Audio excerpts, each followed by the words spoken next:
Konkolata argitan kana misal asnai model isi bara kumalama subject kan oomishamte konkolata harara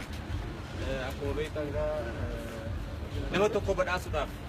arraasitti abbootiin qabeenya Oromoo waan danda'aniif namoonni muraasni qofti maallaqa walitti baatanii konkolaataa gatiin isaa miiliyoona 2 ta'e weelli isaa Ifa masirreeffama qabaa miiliyoona 2.2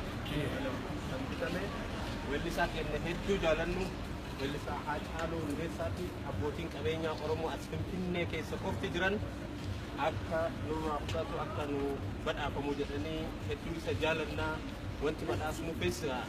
hundi keessanuu ni beektu sirna badhaasaa kana obbo Jamaal Muhammad abbootii qabeenyaa waan kana bitan bakka bu'uudhaan Haacaaluudhaaf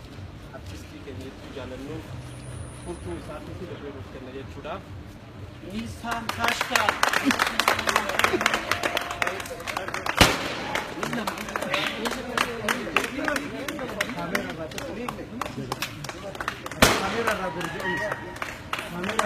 Gari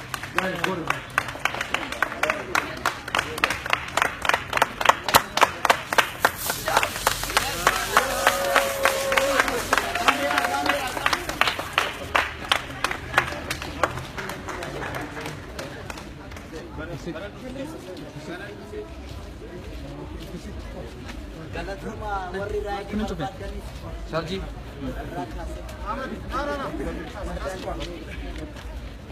Asisi bu kamera Pak Ya Sanjiba Lafata Kena Baba Fata Ya Sanjiba Lafata Kena Baba Fata Ya Sanjiba Lafata Kena Baba Fata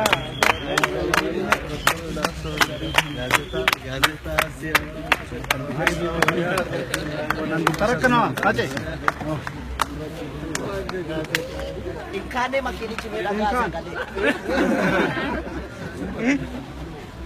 ada Thomas satu garam mana jaya bati zaman Afandi sah kurang ajar mana agam kamu cukup dada lagi masa kokosot ini, sekarang orang Oromo dah, acara